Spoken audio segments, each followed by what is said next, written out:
فهاد الحياة كاين شي ناس كيتزادوا وسط عائلة لاباس عليها، كيكبروا بطفولة زوينة، مراهقة زوينة، شباب زوين، وموراها غالبا ما كتسالى بهم خدامين خدمة زوينة، فلوس، وفي الاخر كيشرفوا وكيموتوا. حياة زوينة مرة شوية د المعاناة وصافي. وكاين انت من نهار كتزاد وانت ولا انتي كتعاني.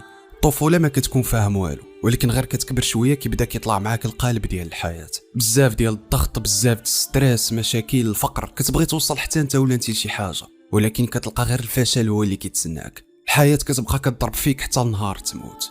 فشنو هي الطريقة الصحيحة اللي نواجهوا بها هاد؟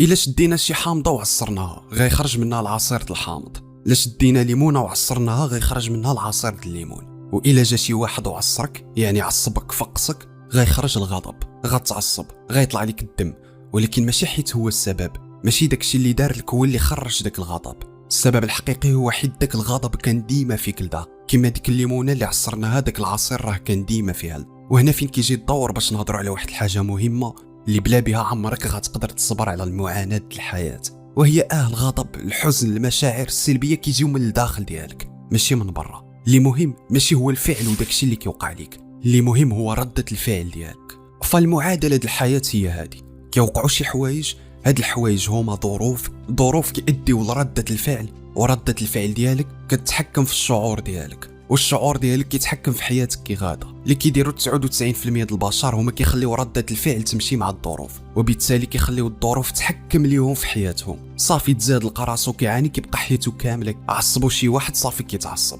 ماتلو شي واحد صافي كيحزن. ابيكتيتوس عنده واحد المقولة زوينة كيقول لك: وقف قدام شي حجرة وبدا تسب فيها وشوف شنو غتربح. الا شي واحد تقبل واحد الاهانة فحال شي حجرة، فشنو غيربح داك خونا اللي الفكرة هنا هو انك ما غتقدرش تهين الحجرة حيت هي غير قابلة للإهانة، حيت ما كديرش واحد ردة فعل. فهاد البارتي من الفيديو بغيتك تفهم معايا هاد المعادلة، بغيتك ما تبقاش فحال اي انسان عادي غازاطم في هاد الحياة والريح اللي جات كيديه. بغيتك تفهم باللي الظروف ماشي هما اللي كيتحكموا في المشاعر ديالك، راه ردة الفعل ديالك هي اللي كتحكم. فكيفاش تتحكم في هاد ردة الفعل باش تعيش واحد الحياة مرتاحة؟